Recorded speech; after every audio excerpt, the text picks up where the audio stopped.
Buenas noches. Bueno, en primer lugar, muchas gracias por la asistencia, porque con la tarde que está, la verdad que salir de casa cuesta, ¿no?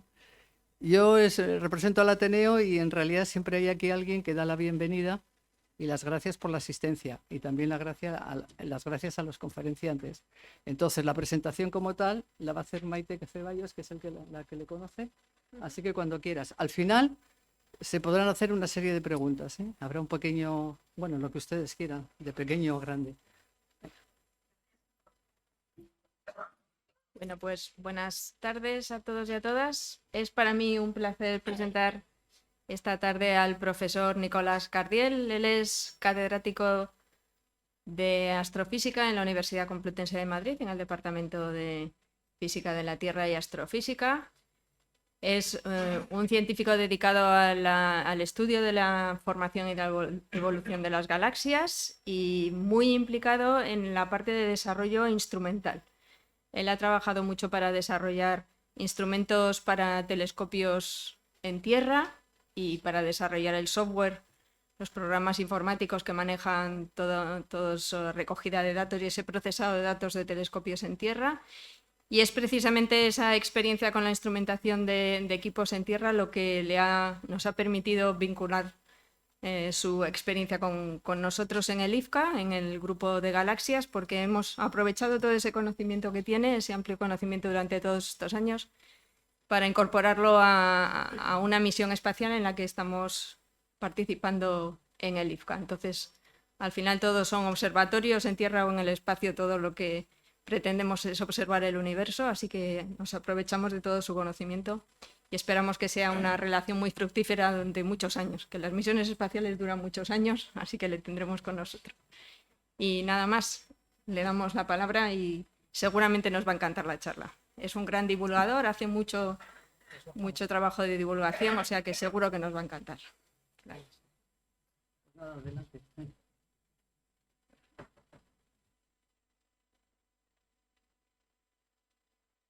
No, ya apagué.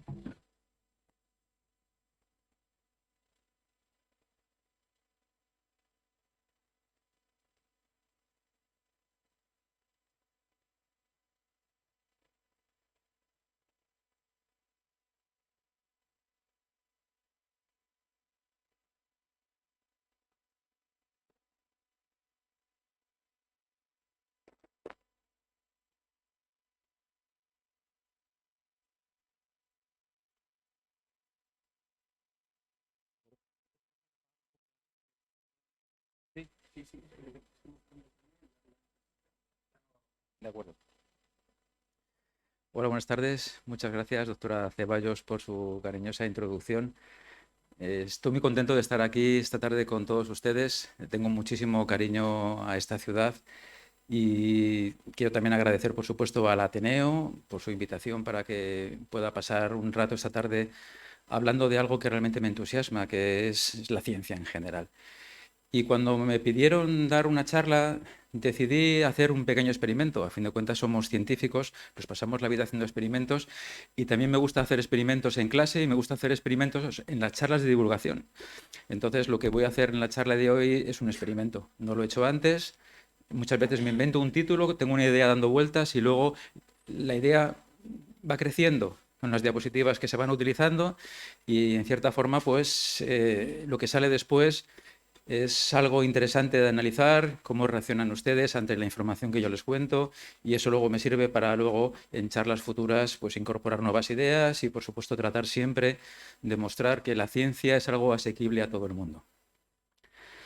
Seguramente la mayor parte de ustedes en algún momento habrán tenido la ocasión de poder observar el cielo desde un lugar oscuro. Aquí tenemos una imagen espectacular. Está tomada en el hemisferio sur y podemos ver la Vía Láctea, esa banda que cruza el cielo de lado a lado. Es una imagen fotográfica. El ojo humano ve un poquito menos de lo que se ve en esta imagen fotográfica. No podemos ver colores durante la noche, pero bueno, no está muy lejos de lo que realmente podemos observar. Y estoy seguro de que si han tenido en algún momento la oportunidad de ver el cielo así, seguramente se han hecho esta pregunta. ¿Podemos realmente entender el universo? Sin embargo, esta pregunta que está dentro del título de la charla de hoy, en el fondo hay que reformularla un poco, porque la pregunta real a la que yo me quería enfrentar es la siguiente. ¿Puede realmente un trozo insignificante del universo, que somos nosotros mismos, porque formamos parte del universo, tratar de entender el todo del universo? ¿Puede una parte comprender el todo? Realmente es una pregunta realmente filosófica. Pero nosotros como científicos tratamos siempre de arrojar la mayor luz posible acerca de todo tipo de preguntas, incluida una pregunta difícil de responder como puede ser esta. Por supuesto, el primer paso para poder entender el universo es ser conscientes de que vivimos en un universo concreto, un universo determinado, con unas características que podemos contemplar. Y desafortunadamente en el mundo moderno cada vez esto es más difícil, como se pone de manifiesto en el pequeño vídeo que les voy a poner dentro de un momento. Es un vídeo que está en versión original porque quería conservar la banda sonora, me parece preciosa, pero está subtitulado de tal forma que yo espero que puedan seguir lo que se dice sin ningún problema.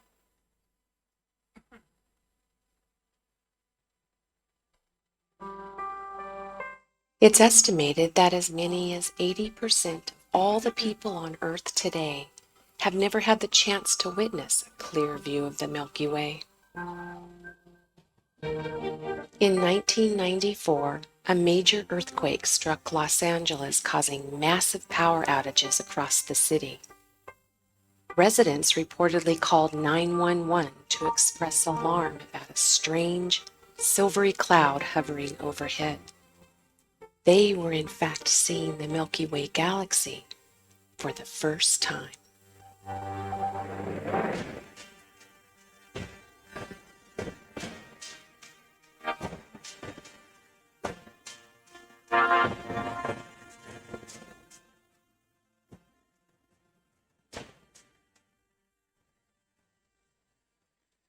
¿No les parece increíble que haga falta un terremoto para que la gente sea consciente de que encima de sus cabezas está la Vía Láctea? Algo no funciona bien en el mundo actual. Hay una desconexión entre lo que vemos cotidianamente y lo que realmente es el universo en el que vivimos. Y esa desconexión se debe en gran parte al incremento tremendo de la contaminación lumínica. Este es un mapa del mundo en el que se nos muestra con diferentes colores cómo vamos perdiendo la capacidad de observar un cielo prístino, un cielo como realmente se puede observar desde un lugar oscuro. Esos colores marcados en el mapa nos van marcando que, por supuesto, cerca de las grandes ciudades hemos perdido la capacidad de observar el cielo nocturno. El 80% de la población del mundo vive bajo cielos contaminados por la iluminación lumínica, el 99% en Estados Unidos, un tercio de la humanidad no puede ver la Vía Láctea y ese número sube a casi 2/3 partes en Europa, incluso un 80% en Estados Unidos. Entonces, si no ves la Vía Láctea, si no ves las estrellas, desconectas incluso de la ciencia, porque nuestros antepasados conectaban con el cielo continuamente. Había cambios diarios en la posición aparente de las estrellas y todo eso se está perdiendo gracias a esa desconexión. Si nos centramos en Europa, el caso es terrible. En la península ibérica, salvo que nos marchemos a algunas regiones de Teruel, es prácticamente imposible tener un cielo realmente oscuro. Y solamente en algunas partes del planeta donde en este mapa está marcado en color gris es posible ver un cielo realmente como podían observar nuestros antepasados. Antepasados que cuando contemplaban toda la esfera celeste podían dibujar un mapa como este. Es un dibujo hecho a mano de todas las estrellas que se pueden ver en el cielo. Está hecho a mediados del siglo pasado. Se nos muestra toda la Vía Láctea en la esfera celeste. Y hace poco más de un siglo, en 1920, tuvo lugar un gran debate en Washington, en Estados Unidos, y la pregunta que se planteaban o que debatían dos grandes astrofísicos era si este objeto, esta banda que cruza el cielo de lado a lado, era todo el universo. La respuesta a esa pregunta la obtendríamos 9 años más tarde, cuando se comprobó que uno de los objetos que incluso podemos ver a simple vista no es una nebulosa, sino es otra galaxia como la Vía Láctea. Esta es una imagen de la conocida ahora como galaxia de Andrómeda a través de unos buenos prismáticos o un pequeño telescopio. Por supuesto, este objeto presenta un aspecto mucho más vistoso en imágenes fotográficas modernas. Es un objeto muy grande. En la imagen de la derecha pueden ver este objeto, la galaxia de Andrómeda, comparado con el tamaño aparente de la Luna. La Luna tiene un diámetro aproximado de medio grado y la galaxia de Andrómeda de lado a lado tiene fácilmente 3 grados. Es un objeto muy grande. Entonces, se tiene la percepción de que los objetos astronómicos son débiles y cuando uno mira por un telescopio es como cuando uno mira por un microscopio. En realidad, no es eso lo que ocurre en la mayor parte de los casos. Hay objetos astronómicos muy grandes, pero son muy débiles y el ojo humano no lo puede ver. En la imagen de abajo, a la izquierda, tenemos dibujadas un par de constelaciones, que son dibujos imaginarios que construimos en el cielo uniendo estrellas brillantes con líneas. Aparece la constelación de Casiopea, fácil de reconocer, y no muy lejos se encuentra este punto. Y si estuviéramos en el campo y yo les señalara ese punto, seguro que lo verían a simple vista. Y les podría decir, eso es una galaxia como la Vía Láctea. La Vía Láctea contiene aproximadamente entre 100.000 y 400.000 millones de estrellas. Y la galaxia de Andrómeda es un poquito más grande, contiene seguramente 1 billón de estrellas.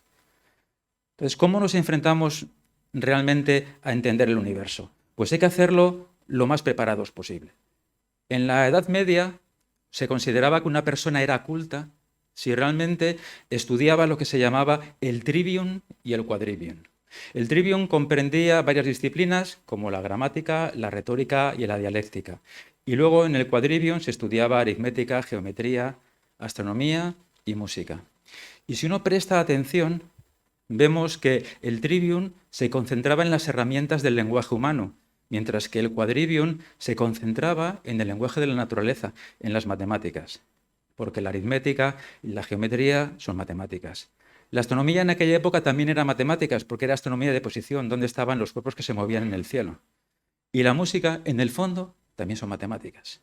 De tal manera que si uno sabía del lenguaje humano y del lenguaje de la naturaleza, se podía enfrentar a conocer realmente cómo era el universo en el que vivimos.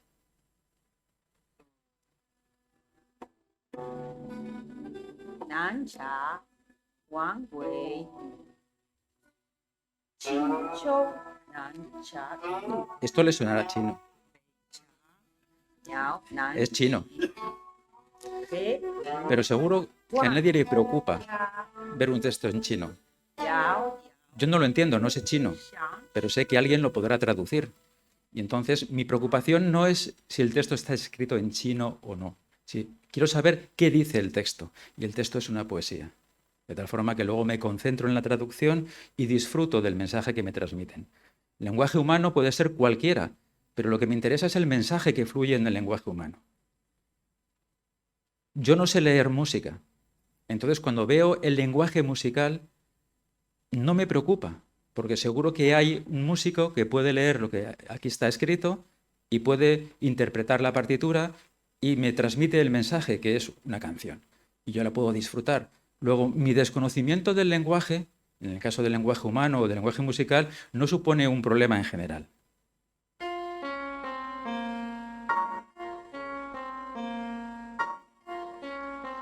Es más difícil ver que la música son matemáticas. La forma más sencilla de verlo es tratar de ver qué está haciendo, por ejemplo, un pianista cuando toca esta pieza musical.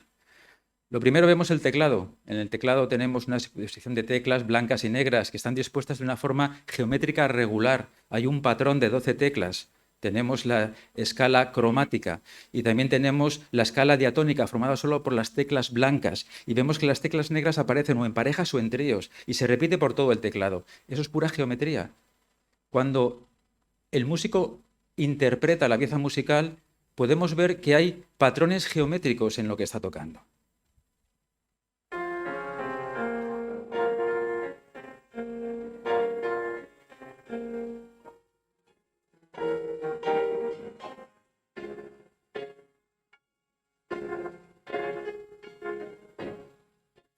Y la pregunta es, ¿por qué si no nos da miedo, por ejemplo, ver un texto en chino o ver una partitura musical, por qué a la mayor parte de la gente le da miedo las matemáticas? Es una pregunta que yo me hago muchas veces. Y creo que la raíz del problema está en que se confunde la dificultad de aprender el lenguaje matemático con la dificultad de entender el mensaje que se transmite a través del lenguaje matemático. Igual que es difícil aprender chino, a lo mejor es difícil aprender matemáticas, pero una vez que conoces el lenguaje, el mensaje tiene que ser entendible por todo el mundo. Entonces, por eso las matemáticas son tan importantes, porque es el lenguaje con el cual construimos los modelos del mundo. Y lo importante no es el lenguaje per se, al menos para los físicos que tratamos de describir cómo funciona el universo. Lo importante es qué mensaje transmitimos con las ideas matemáticas, con lo que escribimos con esos símbolos con los que rellenamos pizarras. Entonces, es una tragedia que en el sistema educativo moderno A los niños se les trata de convencer casi de que son de ciencias o de letras. No. Todos tenemos que saber de todo. Si no sabes el lenguaje humano es una catástrofe. Si no conoces matemáticas es una catástrofe. Entonces hay que aprender las dos cosas, porque necesitas entender el lenguaje de la naturaleza y luego necesitas entender el lenguaje humano para transmitir las ideas de qué es lo que te está diciendo la naturaleza y cómo son los modelos que construyes sobre ello. A lo largo de los 2 últimos siglos ha habido auténticas revoluciones en el pensamiento científico. Aquí tenemos, pues a vista de pájaro, cómo ha ido cambiando la física y seguro que aquí hay teorías físicas que les sonará seguramente el electromagnetismo, la termodinámica, la teoría de relatividad, la física cuántica. ¿Verdad? Y en todos los casos el ser humano se ha basado en las matemáticas para poder construir una adaptación de lo que creemos que es las reglas de cómo funciona el universo a algo que nos permite hacer predicciones. Y con eso funciona la ciencia, y la ciencia es la forma más robusta de entender cómo funciona el universo. Entonces, me gustaría primero hacer una serie de comentarios acerca de cómo funciona la ciencia, que yo creo que muchas veces se malinterpreta. En primer lugar, lo que hacemos los científicos es construir modelos, que son aproximaciones de la realidad, que nos permiten, como decía hace un instante, hacer predicciones de qué va a ocurrir. Y para hacer las predicciones necesito las matemáticas, porque tienen que ser predicciones precisas y cuantitativas. El método científico, que es lo que empleamos cada día para ponernos de acuerdo entre nosotros, es un consenso entre científicos. No tenemos por qué acertar en ese consenso, eso es importante. Y además aceptamos el modelo que en cada momento nos parece el más probable. Entonces tiene que haber más de un modelo. No vale con que alguien diga, tu teoría no me gusta. No, no, no. Si la teoría que yo hago no te gusta, me tienes que venir con una teoría alternativa, porque siempre comparamos las probabilidades de que el modelo sea mejor. De tal manera que si a alguien no le gusta cómo es la teoría de la relatividad, no vale con negar la teoría de la relatividad. Tienes que venir con una teoría alternativa, si no, no vale. La ciencia jamás demuestra que un modelo matemático es correcto. Hace lo contrario, trata de demostrar que es falso. Y cualquier afirmación sobre cómo es el universo que no se pueda falsar, que no se pueda demostrar que es falsa, esa idea del universo no es una teoría científica. Puede ser filosofía, pero en ese caso no se aproxima a una buena descripción de lo que es la realidad.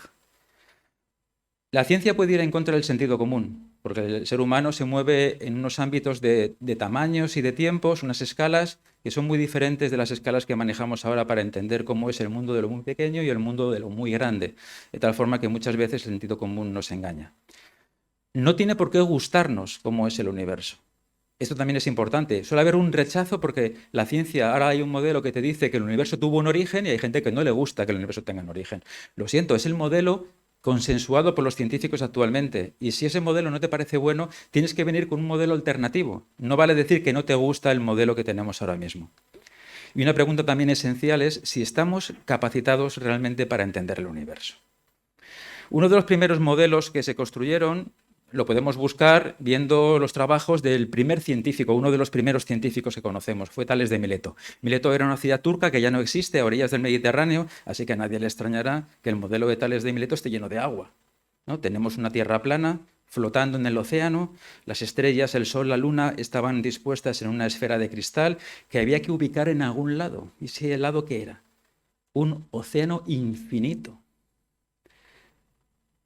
Por supuesto, la Tierra no es plana. Un siglo después, Pitágoras ya estaba enseñando que durante un eclipse de luna, la luna en fase de luna llena se desplaza respecto a las estrellas de fondo y ¿qué ocurre? Se puede meter dentro, total o parcialmente, de la sombra que proyecta la Tierra. ¿Y qué es lo que podemos observar?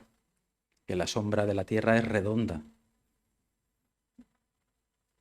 ¿Cómo es posible que en el siglo XXI haya gente que afirme que la Tierra es plana? Nunca han visto un eclipse de luna, nunca han mirado al universo, nunca han mirado al cielo, han tratado de entender realmente cómo funciona. Viajamos en una nave espacial que es la Tierra, y la Tierra es simplemente un planeta más que junto con otros 7 planetas da vueltas alrededor de una estrella que es el Sol. Y el Sol es simplemente una estrella relativamente mediocre, pero como la tenemos aquí al lado nos parece un objeto excepcional. Y realmente es muy interesante porque podemos aprender mucho de las demás estrellas examinando en detalle cómo es el Sol. Pero si nos alejamos un poco del Sol, de repente aparecen las estrellas más cercanas. Y seguramente no lo pueden leer fácilmente desde sus asientos, pero les puedo decir que en esta imagen pues hay un montón de estrellas que tienen nombres propios. Aquí tenemos, por ejemplo, a ver si puedo señalar con una flecha, Alfa Centauro, Sirio, la estrella más brillante del cielo, Vega, una estrella muy brillante que se puede ver en verano, Fomalhaut, Alderamin, Capella, Castor, Aldebarán. Claro, tienen nombres propios porque son estrellas muy brillantes que se ven a simple vista porque están cerca, pero también hay estrellas que tienen nombres muy raros. GJ317, HD 69830. ¿Por qué no tienen nombre propio estas estrellas si están aquí cerca? Porque resulta que un número muy grande de estrellas está aquí al lado y no las podemos ver a simple vista. Son estrellas rojas pequeñas, poco luminosas, y por tanto hay muchas más estrellas aquí al lado de las que podemos ver en cada momento. Si ahora cogemos estas estrellas, que son básicamente el volumen del cielo que podemos ver durante la noche, y nos alejamos un poco, descubrimos que todo ese cielo que veo por la noche es solamente una fracción de las estrellas más brillantes que se encuentran en un trozo muy pequeño de un objeto muy grande que es la Vía Láctea.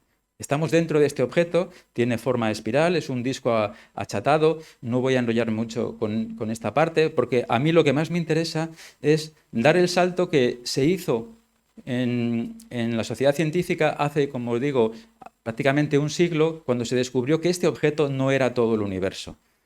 Ya hemos hablado de la galaxia de Andrómeda y nuestra galaxia, que ahora se ha convertido en un punto en esta imagen de aquí, tiene como compañera la galaxia de Andrómeda y son dos galaxias espirales grandes que dominan lo que llamamos el grupo local. Alrededor de ellas hay una pléyade de galaxias más pequeñas que están orbitando alrededor de cada una de estas dos galaxias. Hay una tercera galaxia espiral, que es la galaxia del Triángulo, que se encuentra aquí, pero es una galaxia mucho más pequeña. Entonces realmente tenemos como dos galaxias grandes en el grupo local rodeada de varias decenas de galaxias más pequeñas. Y la pregunta obvia es, ¿esto es el universo? Pues la respuesta es no, porque con el nombre de grupo local seguramente es que hay algo más. Puedo alejarme del grupo local y descubro que el grupo local forma parte de un objeto mucho más grande, un supercúmulo de galaxias. Hasta hace poco decíamos que pertenecíamos al supercúmulo de Virgo, como aparece en la diapositiva. Más recientemente hemos descubierto que esto es solamente un fragmento de un supercúmulo mucho más grande que se llama la Niaquea. Y este supercúmulo de galaxias, bueno, aquí está representado realmente un montón de puntos. Cada punto en esta imagen es una galaxia y cada galaxia puede contener centenares de miles de millones de estrellas. Ya nos hemos alejado muchísimo de la posición de la Tierra desde el comienzo de este viaje. Este gran supercúmulo no es tampoco todo el universo. Si me alejo un poco de esta región que conocemos como el supercúmulo de Virgo, descubro que hay otros supercúmulos que también tienen nombre propio en función de la constelación, la zona del cielo en la cual tengo que mirar para observarlos. Y otra pregunta obvia ahora vuelve a ser, ¿y esto es todo el universo o existen cúmulos de supercúmulos de galaxias? La respuesta es, no hay más jerarquía en las estructuras.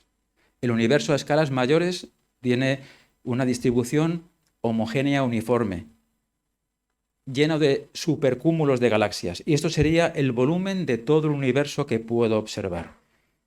¿Pero esto es todo el universo que existe? Entonces viene una pregunta inmediata. ¿Cómo de grande realmente es el universo? ¿Es infinito? Nos encontramos en la misma situación que Tales de Mileto. ¿Mileto qué hizo? Colocó el universo local sobre un océano infinito. ¿Nosotros qué hacemos? No tenemos todavía respuesta a esta pregunta. ¿Qué es un universo infinito? Y de nuevo, pues necesitamos preguntarle a alguien que nos diga qué significa la palabra infinito, porque es una palabra muy mal utilizada. Lo ideal sería poder mantener un curso, aunque sea por correspondencia, con el matemático que introdujo una forma razonable de manejar los infinitos. Ese matemático era un matemático alemán llamado Georg Cantor, y si pudiéramos hacer un curso por correspondencia con él, que es lo que se hacía antiguamente, la gente se comunicaba por carta, pues le podríamos hacer una pregunta muy interesante. ¿Qué son los números? ¿Y qué nos respondería Georg Cantor? Pues nos diría, pues estimada amiga, esa es una pregunta muy difícil. ¿Por qué no hacemos una pregunta un poco más sencilla? Una pregunta más sencilla de qué son los números. ¿Qué significa el número 3? ¿Alguno de ustedes se atreve a decir qué es el número 3 sin utilizar la palabra 3? No vale decir que es 4 menos 2 o 2 más 1, ¿de acuerdo? No vale poner 3 dedos así. Es una pregunta muy tonta, ¿no? ¿No sabemos lo que es el número 3? Entonces, ¿cómo vamos a saber lo que es el infinito? Lo que nos diría Cantor es que el número 3 es lo que tienen en común los siguientes conjuntos de objetos. Un conjunto es una colección de objetos. Un conjunto que contiene unos símbolos que nosotros llamamos 1, 2 y 3. El conjunto perro, gato, caballo. Un triángulo relleno, un cuadrado relleno y un rombo abierto. Unos números, que casualmente es la fecha de hoy. Y cualquier colección, iba a decir de 3 cosas. No puedo decir 3. Cualquier colección de objetos que cumplan algo particular. Y es que puedo coger cada elemento de cada uno de estos conjuntos, unirlo con una flecha a un único elemento de otro conjunto y no me sobra ni me falta ninguna flecha en ningún conjunto. Eso es el número 3. Por tanto, es una propiedad que tienen varios conjuntos que yo puedo definir. ¿Y esto qué tiene de interesante? Lo interesante es que no solamente me sirve para tener una idea del tamaño de un conjunto y definir los números, sino ni siquiera tengo que saber qué significa la palabra tamaño. Incluso me sirve para conjuntos infinitos. Y esto fue el gran salto conceptual que introdujo George Cantor. Y aquí viene ya cuando descubrimos que el sentido común falla. Porque, ¿qué es más grande? ¿El conjunto de los números naturales 1, 2, 3, 4, 5, 6 y así indefinidamente? ¿O el subconjunto de los números pares? O sea, elimino los números impares. Intuitivamente uno podría pensar que el subconjunto de los números pares es más pequeño porque solo tiene la mitad de los elementos. Pero puedo establecer una relación 1 a 1 entre los elementos del conjunto de los números naturales y el subconjunto de los números pares y no me sobra ni me falta ninguna flecha. Quiere decir que puedo eliminar una cantidad infinita de elementos de un conjunto y sigue siendo un infinito del mismo tamaño. Esto no forma parte de lo que el sentido común normalmente nos dice, ¿de acuerdo? La cosa se pone todavía más interesante. Entonces, ¿los infinitos son todos iguales? Porque si le quito elementos y no cambia, pues resulta que no. Hay infinitos diferentes, porque si enumero los números naturales, entre medias de ellos yo puedo hacer un dibujo de una línea recta y encontrar puntos a los que le puedo poner un valor numérico con decimales. Y me encuentro entonces lo que llamamos en matemáticas los números reales. Y entre dos números cualquiera hay una colección infinita enorme de números reales y efectivamente se puede demostrar matemáticamente, no es el objetivo de la charla de hoy, que hay infinitos de diferentes tamaños. Entonces, a la hora de escribir los infinitos, utilizamos la primera letra del alfabeto hebreo, que es Aleph, y Aleph 0 se la asignamos al infinito más pequeño, si eso es que llega a tener sentido, ¿de acuerdo? ¿Qué significa el infinito más pequeño? Pues es el infinito de los números naturales. Y al igual que hay una lista infinita de números 0, 1, 2 y 3, hay una lista infinita de números infinitos, Aleph 0, Aleph 1, Aleph 2, etc. Y una pregunta muy interesante es lo que se conoce como el problema del continuo. ¿De acuerdo? El infinito más pequeño es el de los números naturales. Pero ¿qué tipo de infinito es el de los números reales? ¿Es Aleph 1, Aleph 2, Aleph 3? Resulta que se ha demostrado que no es Aleph 0. Pero no se ha demostrado si es Aleph 1, Aleph 2, Aleph 3. Y resulta que los matemáticos encontraron que no se puede demostrar. Tienes que introducirlo como un conocimiento previo, un axioma en tus matemáticas. De tal forma que depende de la respuesta que le des a esa pregunta, tienes diferentes versiones de las matemáticas. ¿Y todo esto para qué me sirve? Aguanten un segundo. Voy a hacer otra hipótesis adicional. El universo es homogéneo e isótropo. Ahora voy a explicar qué significa esto.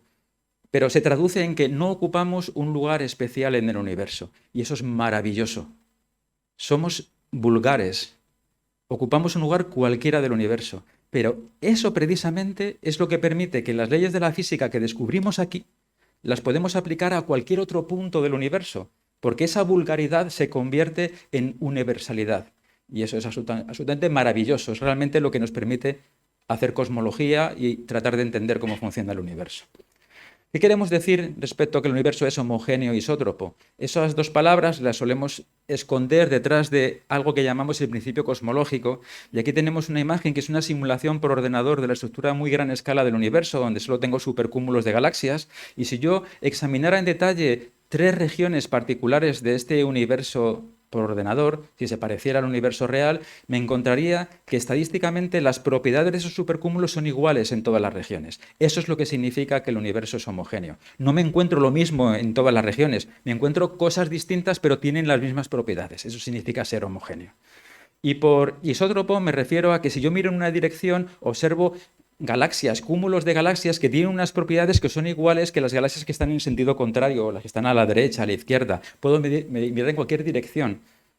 Las leyes de cómo, mejor dicho, lo que yo observo en el universo no depende de la dirección de observación. Eso significa ser isótropo. Y la homogeneidad y isotropía del universo, que en el fondo no está demostrado que sea así, pero lo utilizo como hipótesis para poder hacer ciencia, nos ha permitido entender un fenómeno muy importante.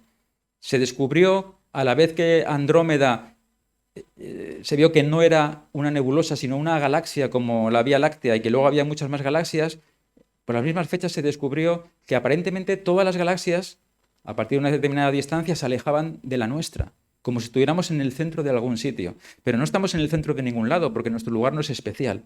Luego, el principio cosmológico nos permitió entender ese alejamiento de todas las galaxias que observamos como una expansión del espacio, que normalmente resumimos diciendo que el universo está en expansión. ¿Esto cómo lo podemos representar gráficamente? Ese punto rojo somos nosotros, la Vía Láctea, y vamos a pintar 3 galaxias alrededor de nosotros. Y pintamos también una malla en color gris, que apenas se ve, que es el espacio.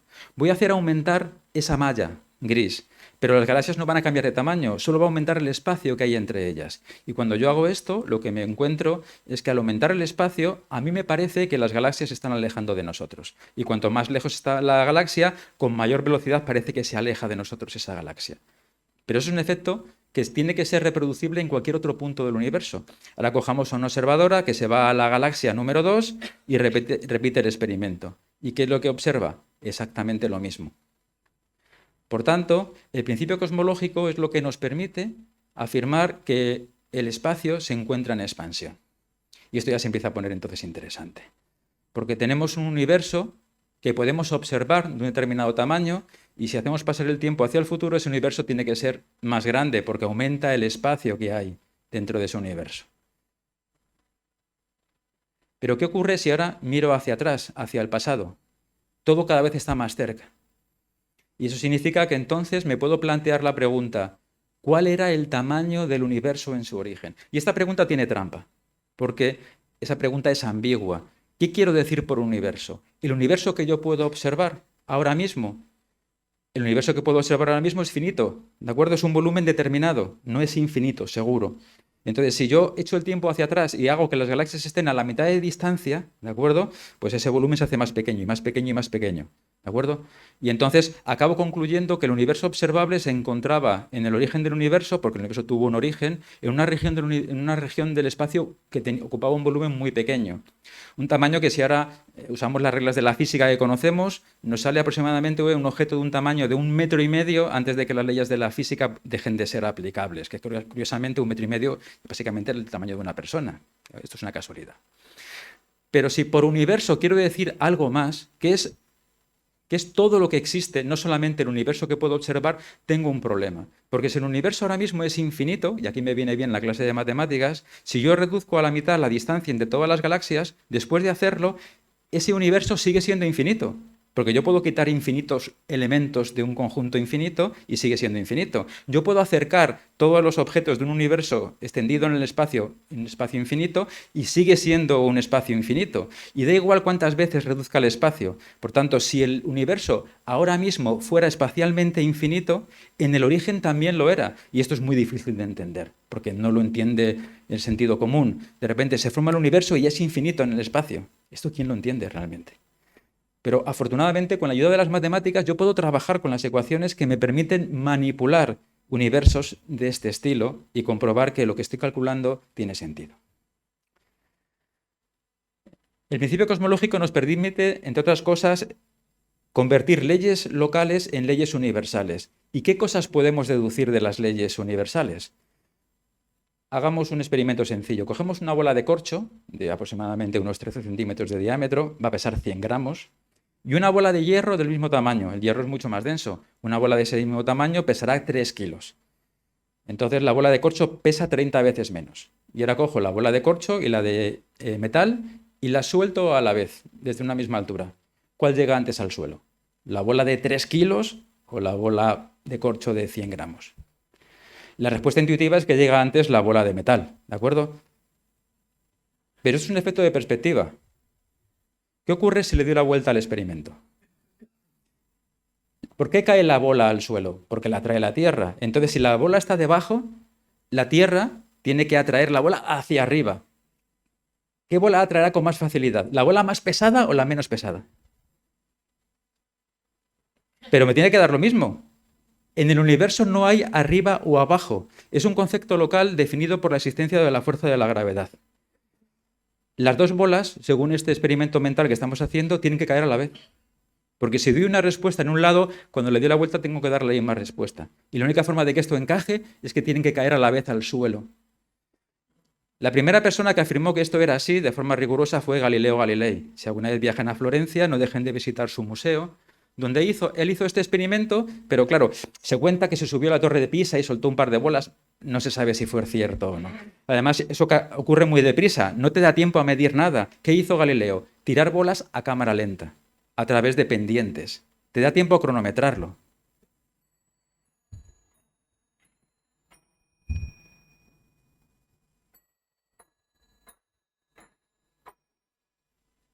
Ahí hemos puesto unas campanas separadas a una distancia variable para que el tiempo que transcurre entre una campana y la siguiente sea el mismo. Pero si yo hago eso, voy descubriendo que las campanas hay que separarlas cada vez más. La primera campana está a una distancia 1, la segunda campana tengo que ponerla a una distancia 4, la tercera campana a una distancia 9 y la última campana a una distancia 16. Pero 1, 4, 9 y 16 es el cuadrado de 1, 2, 3 y 9. Por tanto, acabamos de encontrar que la velocidad de caída de un objeto aumenta con el cuadrado del tiempo transcurrido, de tal forma que si en vez de voy inclinando el plano cada vez más y lo pongo en vertical, eso sigue funcionando. ¿De acuerdo? Y mucho mejor todavía, si voy cambiando las bolas, descubro que el tiempo que tardan es el mismo. Este experimento no funciona bien en la Tierra, porque en la Tierra tenemos atmósfera, y si yo suelto bolas diferentes, una de corcho y una de hierro, la fricción con el aire va a hacer que una bola llegue al suelo antes que la otra. Pero podemos hacer el experimento en la Luna, como hizo, por ejemplo, David Scott, que fue el comandante del Apolo 15. En su mano derecha tiene un martillo, si no recuerdo mal, y en la mano izquierda una pluma. Y los va a soltar a la vez. Vamos a averiguar cuál llega antes al suelo. Well, in my left hand I have a feather. In my right hand a hammer. And I guess one of the reasons we got here today was because of a gentleman named Galileo a long time ago who made a rather significant discovery about falling objects in gravity fields. And we thought that where would be a better place to confirm his findings than on the moon. And so we thought we'd try it here for you. The feather happens to be appropriately a falcon feather Está a punto de soltarlos. for our falcon. And I'll drop the two of them here and hopefully they'll Atención. hit the ground at the same time. How about that? Llegan a la vez una pluma y un martillo. Galileo was correct in his findings. ¿Podemos repetir el experimento en la Tierra? Pues claro que sí, tenemos tecnología. Vámonos a Ohio. Allí la NASA tiene un hangar gigantesco donde puedo hacer el vacío, quitar el aire, y ahí es donde pone a prueba los satélites que se van a lanzar al espacio para someterlos a situaciones parecidas a las que se van a encontrar cuando salgan fuera de la atmósfera terrestre. Y podemos hacer un experimento como soltar una bola de jugar a los bolos, no sé si alguna vez han jugado a los bolos, pero las bolas son pesadas, y unas plumas, después de haber hecho el vacío en el hangar. Vamos a ver cuál llega antes al suelo. Aquí están contando que están haciendo el vacío, que han conseguido eliminar la mayor parte del aire, y comienza la cuenta atrás. 7, 6, 5, 4. Cameras on. 2, 1. Release.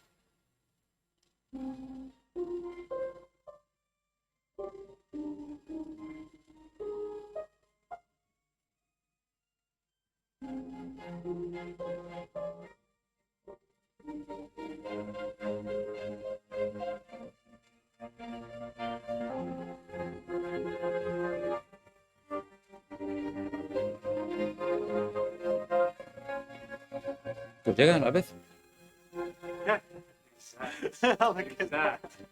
they came down exactly the same. Wow. Look. How they hit there. Es que uno no deja de sorprenderse, ¿verdad? Exactly the same. Exactly the same. Feathers don't move, nothing. Look at that. That's just brilliant. La persona que realmente escribió matemáticamente qué es la fuerza de la gravedad fue Isaac Newton. Claro, Isaac Newton estaba muy contento con su teoría y cuando alguien le preguntó, ¿y cuál es el tamaño del universo? Pues que pensó, existe la fuerza de la gravedad que yo he descubierto.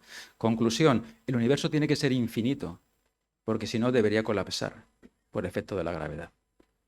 Estaba equivocado Newton. Un universo infinito puede colapsar, ¿de acuerdo? Y sigue siendo infinito. Pero bueno, dejemos de lado ese pequeño detalle. En aquella época la gente hacía lo que podía. Pero entonces, si el universo es infinito, ¿por qué el cielo por la noche es negro? Esto no es una conexión evidente, déjenme que se lo explique. Estamos en la Tierra y voy a mirar hacia el cielo en una determinada dirección. Y a una cierta distancia 1 yo puedo contar un número determinado de estrellas que está a esa distancia. Pero si observo estrellas que están el doble de lejos, en el mismo ángulo de visión observo 4 veces más estrellas, pero cada una de ellas es 4 veces más débil. Y si observo estrellas que están 3 veces más lejos, observo 9 veces más estrellas, pero cada una de ellas es 9 veces más débil. Entonces, si sumo la luz de todas las estrellas de cada capa, suman lo mismo. Da igual lo lejos que estén las estrellas. Y si el universo es infinito, hay infinitas capas. Tengo un problema. El cielo por la noche es negro. Vamos a verlo de otra forma. Vamos a coger una determinada zona del cielo, un determinado cuadrado, y vamos a empezar a representar las estrellas que podemos ver. Tengo pocas estrellas cercanas y a medida que me voy alejando tengo más estrellas más débiles, pero son muchas más. Y llega un momento en que todo el cielo se tapiza con estrellas. Y si esto es cierto, el universo estuviera formado solo por estrellas, si hubiera un universo infinito en el espacio, un número infinito de estrellas, cuando yo mirara al cielo por la noche, cada punto del cielo tendría que ser tan brillante como el centro del disco del Sol durante el día. Cosa que efectivamente no ocurre. El cielo por la noche es negro, ¿de acuerdo? Entonces, ¿qué explicación damos a esto? Pues a lo largo de la historia ha habido diferentes explicaciones, no me voy a entretener con todas ellas, todas fallan hasta que me voy a la última. El universo tiene una edad limitada, tiene un origen. Y curiosamente esta explicación la dio en un ensayo por primera vez Edgar Allan Poe. Luego, el hecho de que el universo tenga un origen impide que podamos recibir luz de cualquier lugar extremadamente remoto del universo. Hay un volumen limitado del universo que nos puede haber mandado información a lo largo de la vida del universo, que nos puede haber mandado luz en particular. Por tanto, el cielo por la noche puede ser perfectamente negro, aunque sea espacialmente infinito el universo, simplemente porque tiene un origen. Y déjenme que me lance a la parte más aventurera de la charla de hoy, que es hablarles del nexo común que parece existir entre algunas de las leyes de la física que manejamos actualmente. Y ese nexo tiene un nombre. Se conoce con el nombre del teorema de Nether. Seguramente no conocen este teorema. ¿Quién era Nether? Esta persona cometió 2 pecados en su vida. El primero es ser mujer. Y el segundo, haber nacido en una familia judía en Alemania a finales del siglo XIX. Por tanto, sufrió discriminación laboral en el mundo académico de la universidad y eventualmente tuvo que abandonar Alemania antes del comienzo de la Segunda Guerra Mundial, ¿de acuerdo? Por ser judía, emigró a Estados Unidos y, por desgracia, murió poco después. Pero Nether es una persona de reconocido prestigio en el mundo académico, es una de las matemáticas más notables de la historia y, de hecho, su obituario fue escrito en el New York Times por el propio Albert Einstein. ¿Y qué dice el teorema de Nether? Nos dice, para cada simetría continua de las leyes de la física existe una ley de conservación. Y a la inversa, para cada ley de conservación existe una simetría continua. Así leído seguramente le suena chino. Yo esto lo aprendí ya estando en tercero de la carrera de física, por lo tanto ya tenía un cierto conocimiento de física. Y cuando lo leí pensé, qué cosa más hermosa. Para mí es el resultado más bonito de toda la física, porque hace una conexión profunda entre muchas leyes de la física que manejamos cotidianamente. Y voy a hacer el esfuerzo de tratar de contarles en unas pocas pinceladas qué significa este teorema y por qué me parece tan hermoso y merece la pena que todo el mundo conozca a Emily Nether. ¿Qué es una simetría? Ese concepto de simetría lo tenemos todos. Se utiliza mucho en arte. La fotografía, un retrato de una persona nos parece hermoso si esa persona, por ejemplo, tiene una cara simétrica, ¿no? En geometría, en el mundo de las matemáticas, yo puedo coger un cuadrado y puedo girarlo 90 grados, 180 grados, un número arbitrario de múltiplos de 90 grados y obtengo el mismo resultado. Luego, hay rotaciones de ese objeto de un cierto número de grados que no cambian el objeto, sigue siendo el mismo cuadrado. Yo no sé si ese cuadrado se ha rotado una vez, 2 veces, 100 veces, ¿de acuerdo? Pero esas simetrías son discretas porque solo me vale rotarlo un número concreto de grados, 90, 180, 270, múltiplos de 90. Si ahora, sin embargo, cojo un círculo, ese círculo lo puedo rotar un número arbitrario de grados. Esa simetría es continua porque el número que va a cambiar puede tomar cualquier valor, cualquier número real. Esa es la diferencia entre una simetría discreta y una simetría continua. Y en el mundo de la física hay simetrías continuas. Por ejemplo, la simetría de los desplazamientos espaciales. Imaginad que yo tengo aquí un experimento y sale un resultado. Me llevo esta mesa al otro lado de la sala y repito el experimento. ¿Sale lo mismo? Sí. Si sale lo mismo ahí, ¿qué ocurre si me lo llevo a Suances? ¿Sale lo mismo? Sí. Y si me lo llevo a Turquía, sale lo mismo. Luego, desplazar el experimento no cambia el resultado. Entonces, esa simetría en el desplazamiento de los experimentos y ver que no cambian conduce a una cantidad conservada en física que se llama la conservación del momento lineal. ¿Y qué es el momento lineal? Es una cosa que nosotros utilizamos para saber qué ocurre cuando dos objetos, por ejemplo, colisionan, dos bolas de billar.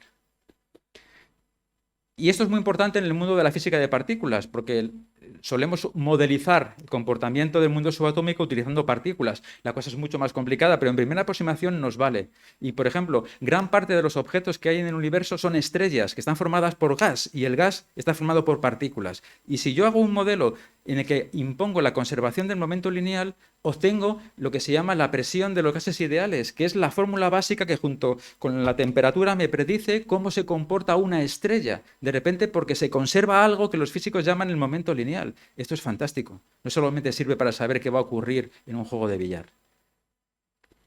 Ahora cojo el experimento, me da un resultado y giro la mesa, pero no me muevo de sitio.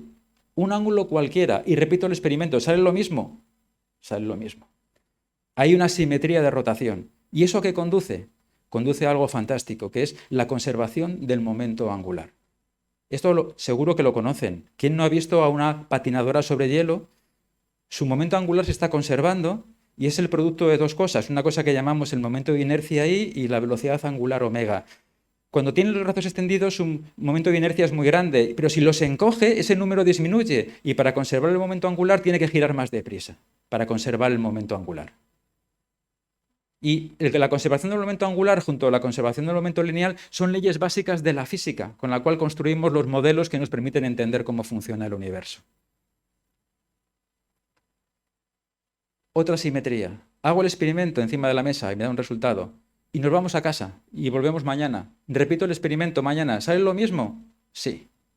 La simetría en el tiempo conduce a otra conservación esencial en el mundo de la física, que es la conservación de la energía. Seguro que han escuchado muchas veces, la energía ni se crea ni se destruye, solamente se transforma. Pues la conservación de la energía es otra regla básica que nos sirve para construir modelos del universo.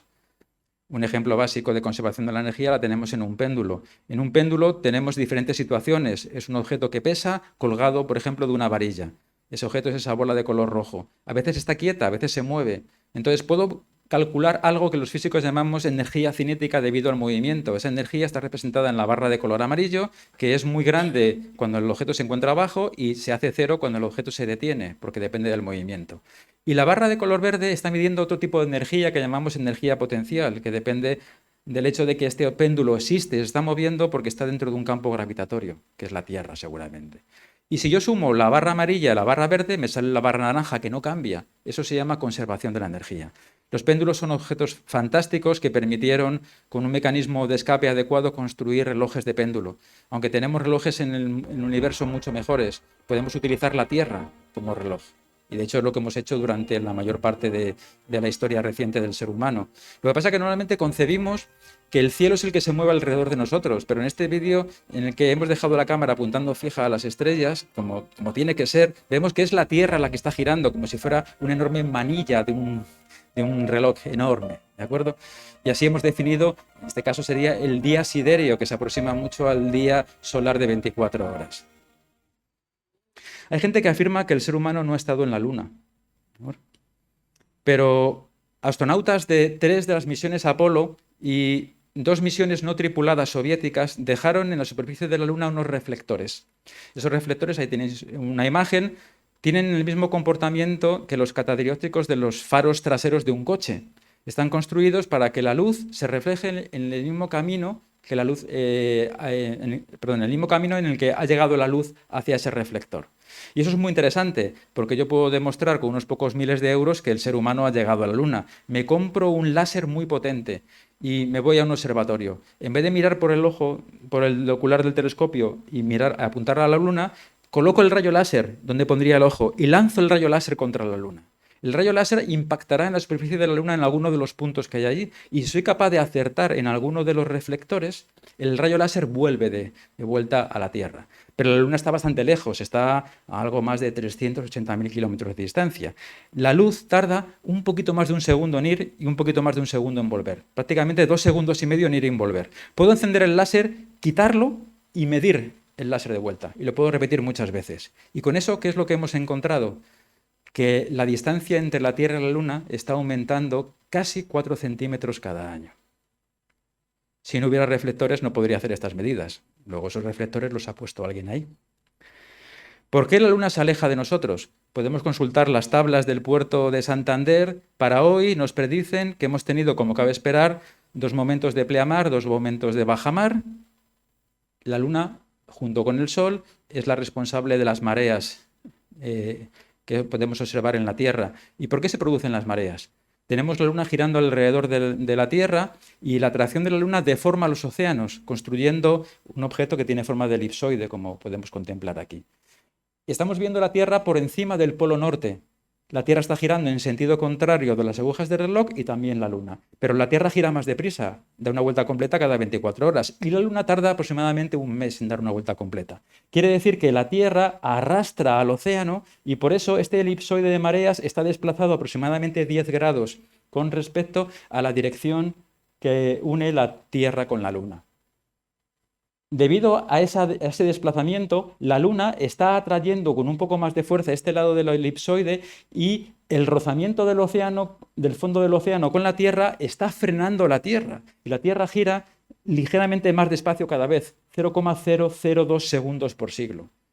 Simultáneamente, esta parte del elipsoide atrae a la Luna un poquito más y lo que le está dando a la Luna de manera efectiva es un poco de energía. Está haciendo que la Luna se aleje de la Tierra. ¿Cuánto? 3,8 centímetros por año. Y esto que estamos calculando no es otra cosa que la conservación del momento angular. Y todo encaja perfectamente. De tal manera que la conservación del momento lineal, la conservación del momento angular, la conservación de la energía, al final está detrás de todo lo que queremos hacer para poder entender cómo funciona el universo. Y aquí viene otra parte interesante del problema, y es que los cambios suceden en el universo a escalas temporales típicamente tan lentas que yo no puedo esperar a que ocurran. No puedo esperar 1.000 millones de años para ver cómo una estrella de 4 masas solares cambia de forma apreciable. El Sol va a vivir 10.000 millones de años. Yo vivo unos pocos años. Entonces, ¿cómo sé que las cosas cambian en el universo? La forma de hacerlo es construir modelos. Modelos en los cuales yo trato de reproducir con las leyes de la física que hemos deducido, a veces deduciéndolas de ideas muy básicas como el concepto de simetría continua, puedo calcular cómo debería comportarse el universo dentro de un ordenador. Simplemente introduzco elementos en ese ordenador que se comportan siguiendo las leyes de la física y veo si lo que se reproduce se parece al universo que puedo observar. Aquí estamos observando de nuevo la Vía Láctea y he resaltado una región en la zona de Sagitario donde hay un par de nebulosas, la nebulosa de la Laguna, la nebulosa Trífida, donde están formando estrellas ahora mismo. No mucho más lejos se encuentra, por ejemplo, la nebulosa del Cono, que también se puede observar con prismáticos sin mucho problema. Es una nebulosa conocida, no en sí misma la nebulosa del cono, sino un trozo de esta nebulosa, que es ese trozo que se ve aquí, que ha recibido el nombre de los pilares de la creación. Entonces yo puedo coger en un ordenador y coger una región muy pequeña de esta nebulosa y simular cómo se forman las estrellas. Y en esa simulación, que es lo que estamos viendo en la imagen de la derecha, cada segundo de tiempo nuestro equivale a 1000 años en el universo. Yo no puedo esperar 1000 años a ver si esto realmente está ocurriendo en esa nebulosa, ¿de acuerdo? Pero puedo ir viendo ahí cómo la nube se contrae, cómo se produce la conservación del momento angular, cómo se produce la conservación de la energía, y todo eso me reproduce un universo sintético artificial que puedo comparar con el universo que existe. Y no solamente lo puedo hacer con las estrellas, también lo puedo hacer con las galaxias, puedo crear galaxias sintéticas, puedo crear un universo sintético. Aquí cada segundo están pasando 100.000 millones de... No, perdón. Estamos hablando de billones, 0,1, 100 millones de años cada segundo. Bien. Claro, yo no puedo esperar millones de años para ver cómo cambia la estructura del universo. Esta es la estructura de cúmulos y supercúmulos a gran escala. Entonces, en la simulación por ordenador yo puedo recrear lo que creo que ha ocurrido desde el origen del universo hasta la actualidad y ver si lo que reproduzco se parece al universo que yo observo. Entonces, estos modelos me predicen que las galaxias que se crean primero son las galaxias más pequeñas, que se van fusionando para dar lugar luego a galaxias más grandes y en última instancia podría formar una galaxia tan grande como la propia Vía Láctea. En esta simulación, que es una simulación diferente, vamos a utilizar solamente dos galaxias. Un caso más sencillo, aparentemente. Dos galaxias espirales. Son galaxias sintéticas por ordenador, pero luego busco en el cielo y encuentro dos galaxias de verdad. Esto es una imagen de verdad del telescopio espacial. Continúo la simulación y va a haber una interacción entre las dos galaxias en mi ordenador. Y una vez que se produce la interacción, las galaxias se deforman, giro la simulación y busco en el cielo a ver si hay un par de galaxias que tienen esta forma y lo encuentro. De tal manera que aunque yo necesito escalas temporales de centenares de millones de años para entender cómo se producen los cambios en las galaxias, tengo muchos fotogramas distintos de galaxias diferentes que se pueden explicar con la misma simulación. De tal forma que la simulación tiene que estar bien, porque si no, no podría encontrar esos fotogramas que demuestran cómo se forman las galaxias y cómo se fusionan. Una nueva simulación en la que vamos a formar una galaxia como la Vía Láctea. ¿Y cómo se ha formado la Vía Láctea? No se ha formado de golpe con brazos espirales, con un bulbo en el centro de estrellas viejas, no. Se ha formado a través de fusión de otras galaxias más pequeñas. Y ahora tenemos mucha información que nos permite realmente afirmar que esto es correcto. Tenemos por un lado las simulaciones por ordenador que pueden reproducir una galaxia espiral a partir de las fusiones. Tenemos observaciones individuales de un número muy grande de estrellas en la Vía Láctea con velocidades diferentes y analizando cómo se mueven las estrellas cercanas al Sol, pero muchas de ellas puedo descubrir que hay poblaciones de estrellas distintas que han pertenecido a galaxias más pequeñas que se fusionaron para dar lugar a la Vía Láctea. Nos vamos aproximando al final de la charla y antes de terminar quiero pedirles que presten atención al siguiente vídeo a ver si ven algo extraño.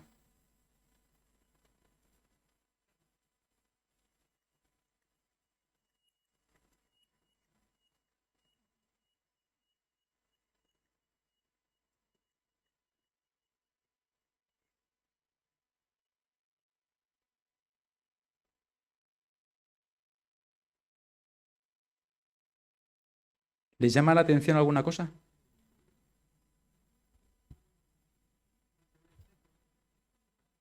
Se ha separado el café y la leche. Es leche condensada, ¿de acuerdo? Porque esto lo hemos rodado entre la doctora Ceballos y yo hace un par de días, ¿de acuerdo? Y era más fácil hacerlo con leche condensada que con leche natural. Esto jamás ha ocurrido en el universo, ¿de acuerdo? Jamás ha ocurrido que girando un vaso de café con leche se separe la leche y el café. Lo que ocurre es lo contrario. Yo puedo tener café y leche y puedo remover, y remover, y remover, y a nada que empiezo a remover, ¿qué va ocurriendo? Se mezcla. Pero las leyes de la física a nivel microscópico son reversibles en el tiempo. Entonces, ¿por qué no consigo separar la leche y el café? Me puedo tirar toda la edad del universo dándole vueltas al café, y el café y la leche no se separan nunca. Eso jamás se observa que ocurre, jamás se ha observado. Déjenme que se lo explique con un ejemplo mucho más sencillo. Café y leche, bolas naranjas y bolas azules. ¿De cuántas formas puedo mover las bolas de cada color sin mezclar las bolas naranjas y las bolas azules? Para ello voy a ponerle un número a las bolas. Y tengo diferentes formas de mezclar las bolas. Por ejemplo, esta forma de aquí o esta forma de aquí. Si se fijan, los números de las bolas de cada color han ido cambiando de sitio, pero sigo manteniendo separadas las bolas de diferentes colores. ¿De cuántas formas distintas puedo mover las bolas de cada color sin mezclar los colores? Se puede calcular, un poco de matemáticas. Por ejemplo, me voy a fijar en el caso más sencillo, las 6 bolas de color azul. Cojo una bola. ¿Cuántas opciones tengo? Tengo 6. Posibilidades, 6. Y escribo un 6. Para la segunda posición me quedan 5 bolas, luego tengo 5 opciones, multiplico 6 por 5. Para la tercera posición aún me quedan 4 bolas, multiplico por 4. Para la cuarta posición me quedan 3 bolas, multiplico por 3. Para la quinta posición me quedan 2 bolas, multiplico por 2. Y para la última posición ya solo me queda una bola, multiplico por 1. Si hago el cálculo, hay 720 formas diferentes de intercambiar las posiciones de las bolas azules, y las bolas azules todas están abajo. Puedo repetir el mismo cálculo con las bolas de color naranja y me sale un número mucho más grande porque hay simplemente 3 bolas más. Y si multiplico esos dos números, me sale el número de permutaciones posibles en las posiciones de las bolas que no mezcla el color de las bolas. ¿De cuántas formas lo puedo hacer? De más de 260 millones de formas diferentes. Es un número bastante grande y son simplemente 15 bolas. Y ahora la pregunta es, ¿y de cuántas formas posibles puedo mezclar las bolas dejando que se mezclen los colores?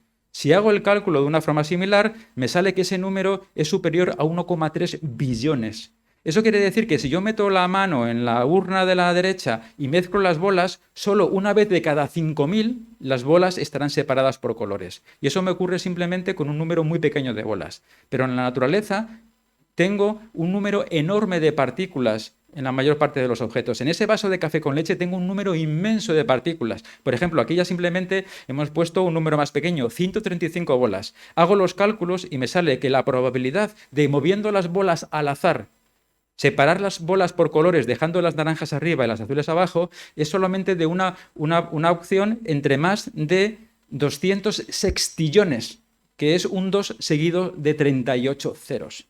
Conclusión, no ocurre nunca que vayas a separar las bolas por colores moviéndolas al azar. Sobre todo cuando tienes en cuenta que el número de bolas es muy grande. Luego, en la naturaleza ocurren muchos procesos en una única dirección. Es lo que se llaman procesos irreversibles y marcan lo que llamamos una flecha del tiempo.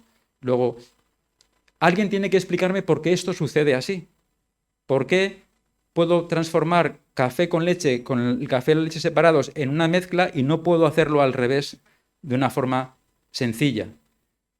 Simplemente porque el ser humano se rige por unas reglas de la física, que son las reglas de la termodinámica, y uno de los principios de la termodinámica, en particular el segundo principio de la termodinámica, me dice que una propiedad que se inventan los físicos, o nos inventamos los físicos, que se llama entropía, que es un grado se puede aproximar al grado de desorden de un sistema de objetos, siempre aumenta con el paso del tiempo. Y esto es interesante porque me lleva a un resultado trascendental. Esta es una imagen icónica que trata de resumir cómo es nuestro modelo actual del universo. No voy a tratar de explicarle en mucho detalle. Se supone que el origen del universo aparece ahí en ese punto blanco, voy a marcarlo ahora, esta parte de aquí. El tiempo se mueve de izquierda a derecha.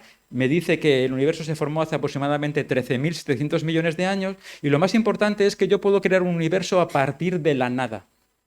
Si no se lo creen, aquí tenemos un libro de Lawrence Krauss muy interesante que trata de justificar cómo es posible crear un universo a partir de la nada. Y no hay magia aplicando leyes de la física.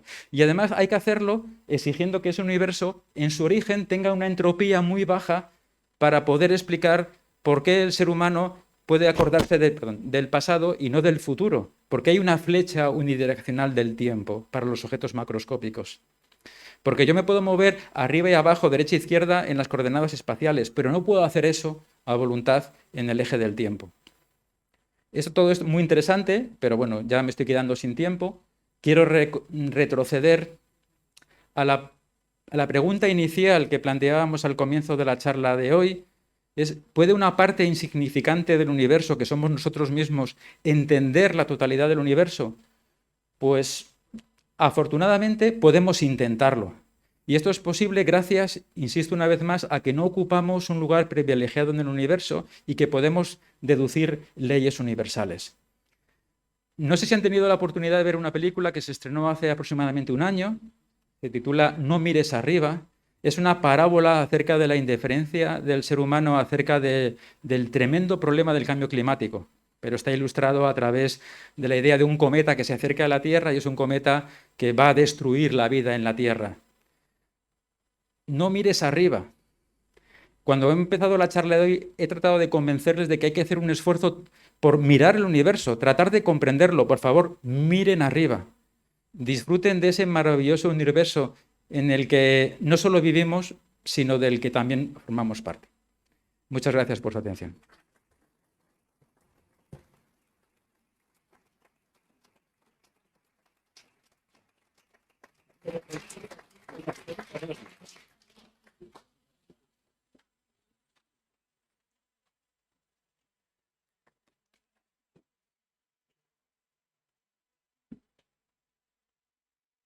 Bueno, pues lo primero, darte las gracias.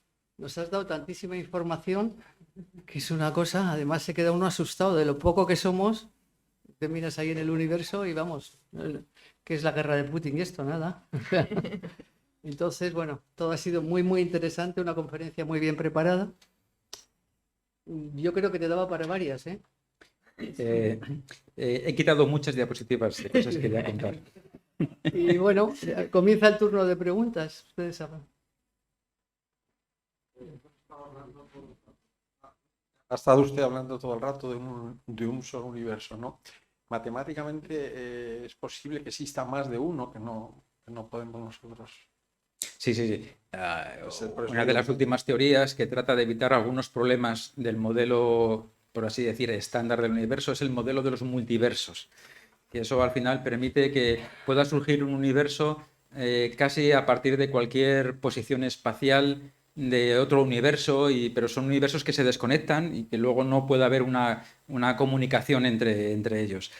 A mí esto ya me parece un poco filosofía más que física, pero la física se tiene que arriesgar muchas veces a investigar teorías que se alejan de lo que es seguro, porque es la única forma de avanzar muchas veces. Pero efectivamente, a través de las matemáticas podemos crear muchas cosas que no existen. Entonces, nuestra misión es utilizar las matemáticas como herramienta para construir modelos.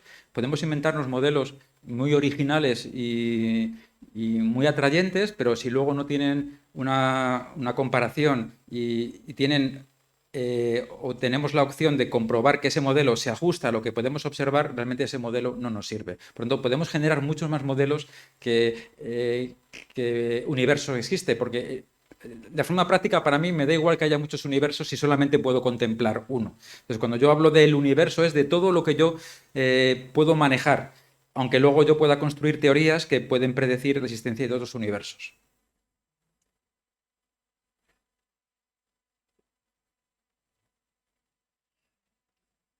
¿Qué tal está? Ah, perdón.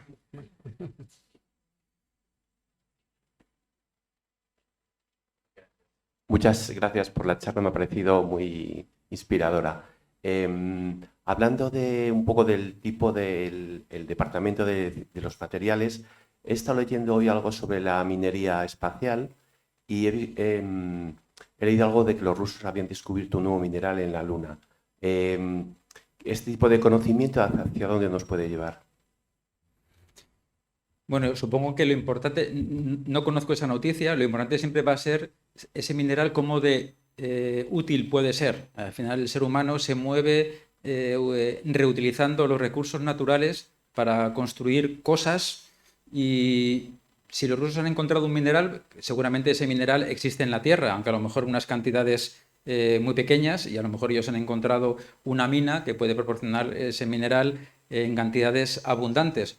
Otra cosa es que sea rentable económicamente transportar ese mineral de la Luna a la Tierra y por otro lado, como siempre ocurre en los ámbitos en los cuales no hay una normativa clara, ¿hasta qué punto tiene derecho un país de llegar a un sitio y en cierta forma colonizarlo, explotarlo económicamente y luego marcharse?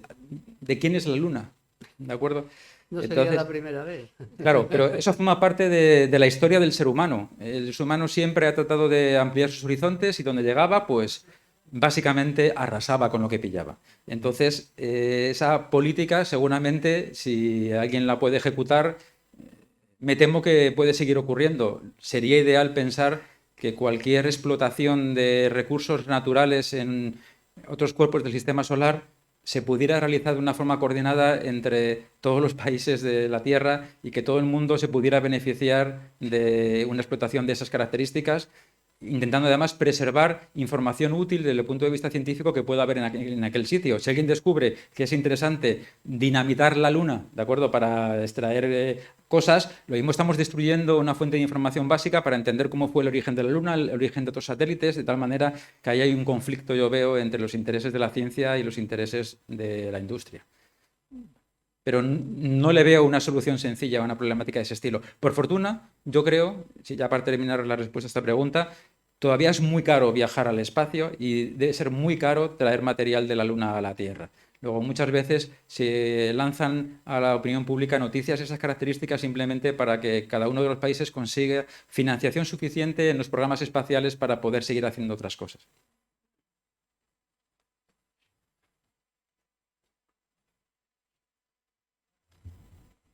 Me gustaría que hicieras un comentario relacionando el del origen y el futuro posiblemente infinito del universo con los asuntos de las religiones.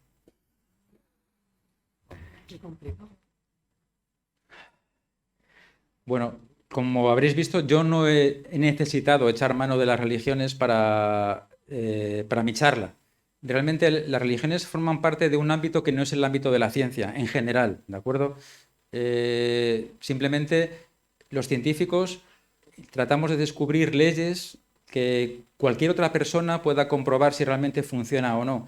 Entonces, tradicionalmente los modelos que usamos para explicar el origen y la evolución del universo no precisan en ningún momento la intervención de ninguna religión particular, ¿de acuerdo? Entonces, si de repente introduces la religión en algún modelo, como decía yo al principio de la charla, tiene que ser porque ese modelo aporta algo interesante que no tienen los modelos alternativos, por ejemplo, sin religiones. Y que yo sepa hasta la fecha, ningún modelo con religiones aporta nada que no esté ya en los modelos sin religiones. Entonces solemos simplemente utilizar los modelos más sencillos, que necesiten el menor número de elementos posibles para poder construirlos. Entonces, el ser humano inevitablemente ha utilizado religiones, creencias para explicar cómo ha aparecido el universo. La ciencia explica cómo pasan las cosas, no porque el universo es como es, ¿de acuerdo?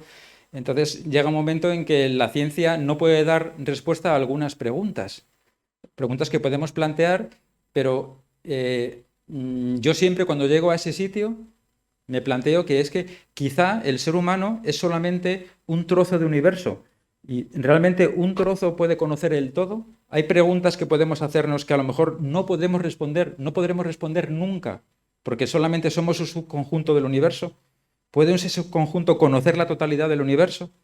Entonces, y ahí ya puedes meter elementos fuera de la ciencia si quieres, tipo religiones, y cada uno se puede quedar más o menos contento con la respuesta que se dé. Pero la experiencia de la historia es que normalmente la intervención de las religiones en las explicaciones científicas ha sido innecesaria. Ha sido utilizada mientras no había una explicación científica y cuando ya la ciencia te da la respuesta se abandona esa explicación.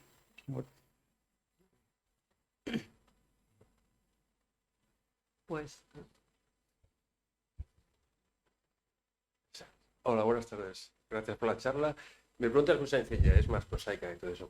Me ha llamado mucho la atención cuando nos has dicho que si llegase toda la luz que emiten todas las estrellas en el universo, tendríamos un horizonte muy iluminado. Entonces, sería posible pensar que en un futuro muy lejano, que no llegaríamos a ver ninguno aquí, ni la vida en la Tierra, cualquier punto del universo estaría sometido a una gran luminosidad, digamos 24 horas al día, y mucho más radiado de ondas y de cualquier radiación posible, aparte de la luz. Si el universo no se expandiera, y fuera avanzando en el tiempo, efectivamente, cada vez recibirías luz de objetos más lejanos, ¿de acuerdo? Y en ese sentido, cada vez la luz de fondo que verías iría aumentando, aunque muy lentamente, ¿de acuerdo? Pero el universo se expande y al expandirse cambia la cantidad de energía que tú recibes de los objetos lejanos.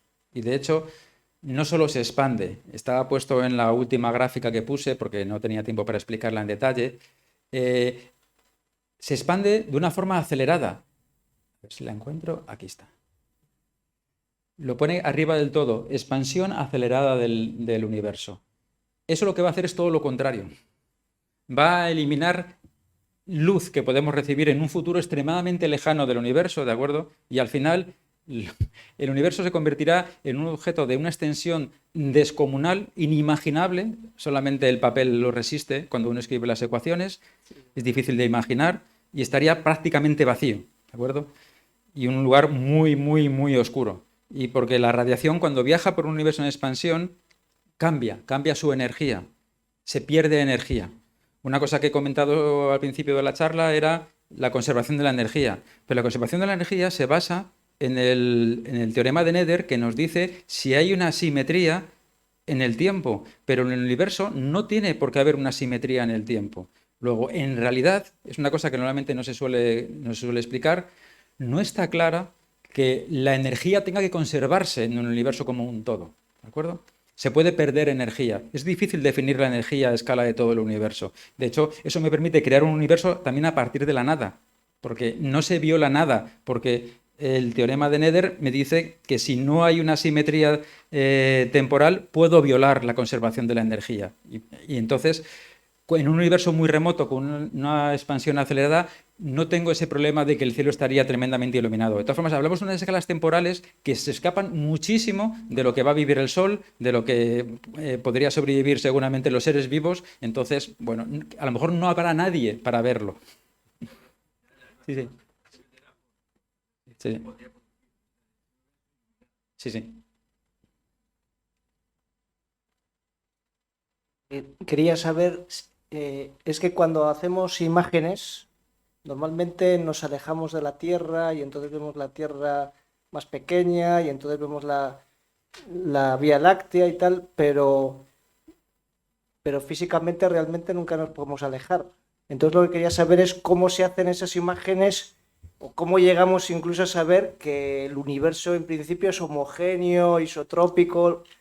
¿Alguien lo ha visto? ¿Cómo se hace? Sí, se ve. Es cierto que lo más lejos que hemos viajado como seres humanos es a la Luna, ¿de acuerdo? Hemos mandado sondas espaciales que se han alejado a las partes exteriores del sistema solar y nada más. No nos hemos acercado ni siquiera todavía a la estrella más próxima al Sol, ¿de acuerdo? Pero sí que podemos observar dónde están los objetos y a qué distancia están. Puedo hacerme una idea bastante razonable de cómo es nuestra propia galaxia, aunque esté dentro de ella. Y hemos encontrado que seguramente es una galaxia de tipo espiral. Y el resto de objetos cuyas imágenes estés acostumbrado a observar en Internet, de otras galaxias, etcétera, son galaxias reales, que están muy lejos y sus imágenes no son inventadas. Lo que siempre será inventado es cómo es el dibujo de nuestra galaxia, porque no me puedo levantar por encima de la galaxia y hacerle una imagen. Pero desde la Tierra yo puedo fotografiar todo lo demás que hay en el universo.